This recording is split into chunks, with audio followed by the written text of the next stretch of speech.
Assalamualaikum warahmatullahi wabarakatuh. Eh, Kami dari kelompok 1 kelas manajemen pendidikan Islam A dengan bab konsep dasar manajemen peserta didik yang beranggotakan yang pertama yaitu Halim Ibnu Hakim, yang kedua Karisma Putri, yang ketiga Nur Khofifah, dan yang keempat Pitasari. Kami di sini akan menjelaskan sedikit tentang bab konsep dasar manajemen peserta didik. Pengertian manajemen peserta didik. Yang pertama, pengertian manajemen secara etimologis berasal dari kata kerja dalam bahasa Inggris yaitu to manage yang bersinonim kata to hand yang artinya mengurus, to control artinya memeriksa, dan to guide sebagai pemimpin. Berdasarkan dari asal katanya seperti mengurus, mengatur, dan melaksanakan dan mengelola, maka manajemen dapat diartikan sebagai kegiatan untuk mengurus, mengatur, dan mengelola, serta melakukan kegiatan untuk mengelola suatu organisasi. Pengertian peserta didik.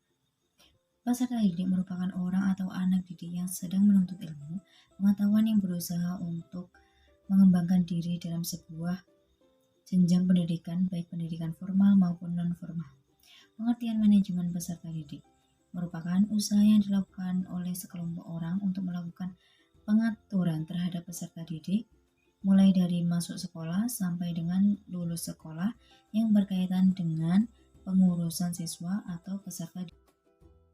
Selanjutnya, latar belakang manajemen peserta didik.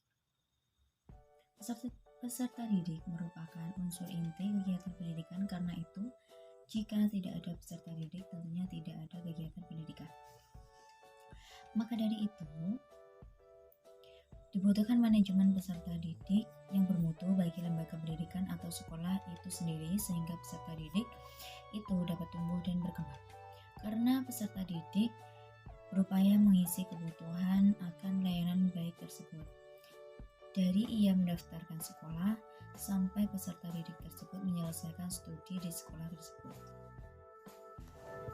Selanjutnya yaitu tujuan dan fungsi dari manajemen peserta didik, yaitu tujuan manajemen peserta didik dibedakan menjadi dua. Yang pertama, secara umum. Secara umum, tujuan dari manajemen peserta didik adalah untuk mengatur kegiatan-kegiatan peserta didik agar kegiatan-kegiatan tersebut mampu menunjang proses belajar mengajar di sekolah. Selanjutnya, yang kedua yaitu tujuan khusus.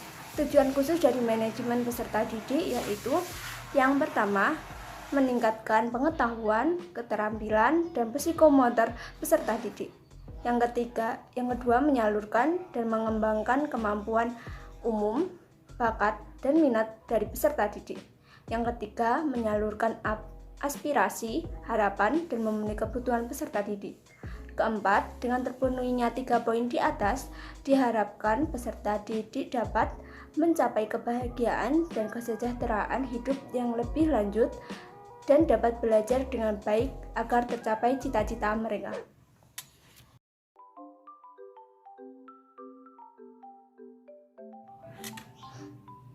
Fungsi manajemen peserta didik dapat dirumuskan sebagai berikut.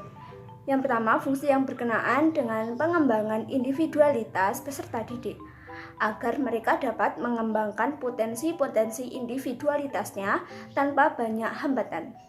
Yang kedua, fungsi yang berkenaan dengan pengembangan fungsi sosial peserta didik agar peserta didik dapat mengadakan sosialisasi dengan sebayanya, dengan orang tua dan keluarganya, serta dengan lingkungan sosial sekolahnya dan lingkungan sosial masyarakatnya. Yang ketiga, fungsi yang berkenaan dengan penyaluran aspirasi dan harapan peserta didik, agar peserta didik tersalurkan hobi, kesenangan, dan minatnya. Keempat, fungsi yang berkenaan dengan pemenuhan kebutuhan dan kesejahteraan peserta didik, agar peserta didik sejahtera dalam hidupnya. Kesejahteraan demikian sangat penting karena dengan demikian peserta didik juga akan turut memikirkan kesejahteraan sebayanya.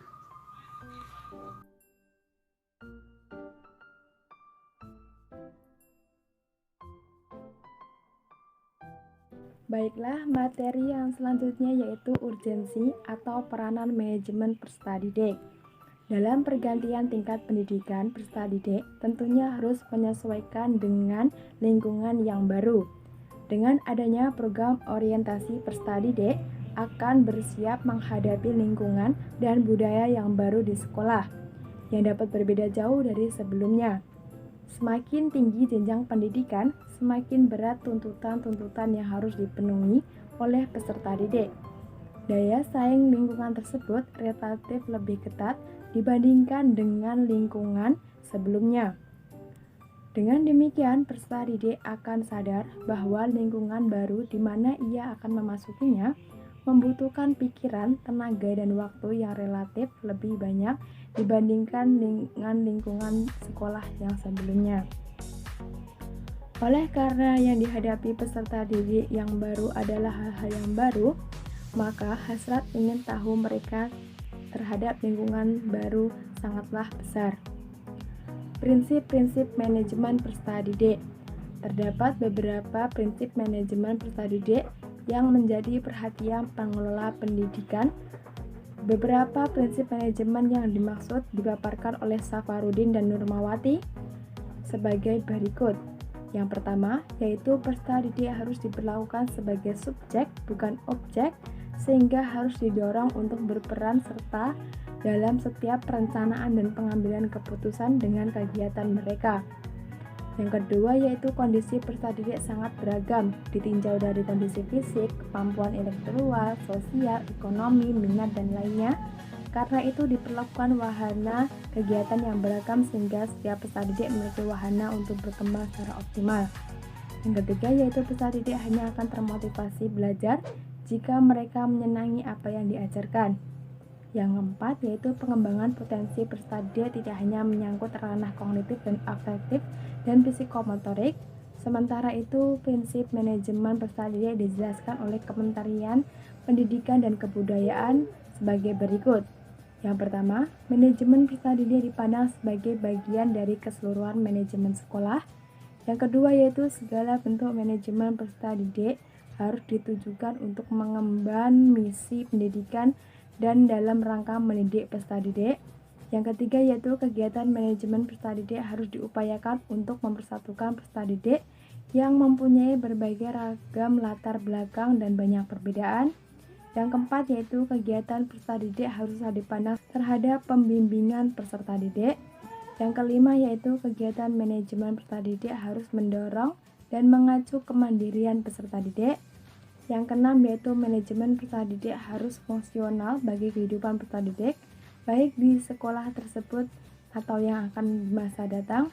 Dan yang ketujuh yaitu penyelenggaraan pendidikan manajemen mengakui adanya karakteristik peserta didik antara lain intelektual, minat, bakat, kebutuhan pribadi, pengalaman, dan keadaan fisik.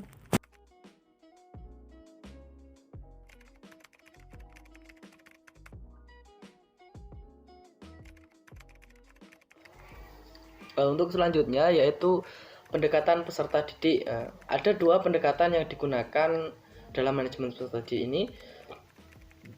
Yang pertama yaitu pendekatan kuantitatif. Pendekatan ini lebih menitik beratkan pada segi-segi administratif dan birokratik lembaga pendidikan. Asumsi pendekatan ini adalah bahwa peserta didik akan dapat matang dan mencapai keinginannya, manakala dapat memenuhi aturan-aturan, tugas-tugas, dan harapan-harapan yang diminta oleh lembaga kependidikannya. Kedua, pendekatan kualitatif. Pendekatan ini lebih memberikan perhatian kepada kesejahteraan peserta didik. Asumsi dari pendekatan ini adalah jika peserta didik senang dan sejahtera, maka mereka dapat belajar dengan baik serta senang. Di antara kedua pendekatan tersebut tentu dapat diambil jalan tengahnya atau sebutlah dengan pendekatan padu. Dalam pendekatan padu demikian, peserta didik diminta untuk memenuhi tuntutan birokratik dan administratif sekolah di satu pihak, tetapi di sisi lain sekolah juga menawarkan insentif lain yang dapat memenuhi kebutuhan dan kesejahteraan.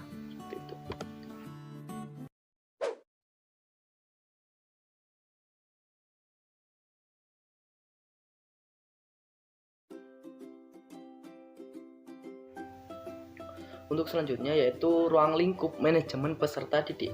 Ruang lingkup manajemen peserta didik menurut Imron adalah sebagai berikut. Yang pertama yaitu perencanaan peserta didik, yang kedua penerimaan peserta didik baru, yang ketiga orientasi peserta didik, yang keempat mengatur kehadiran dan ketidakhadiran peserta didik, yang kelima pengelompokan peserta didik, yang keenam mengatur evaluasi hasil belajar peserta didik, yang ketujuh mengatur kenaikan tingkat peserta didik, yang kedelapan mengatur peserta didik yang mutasi dan drop out, dan yang kesembilan kode etik, pengadilan, hukuman, dan disiplin peserta didik.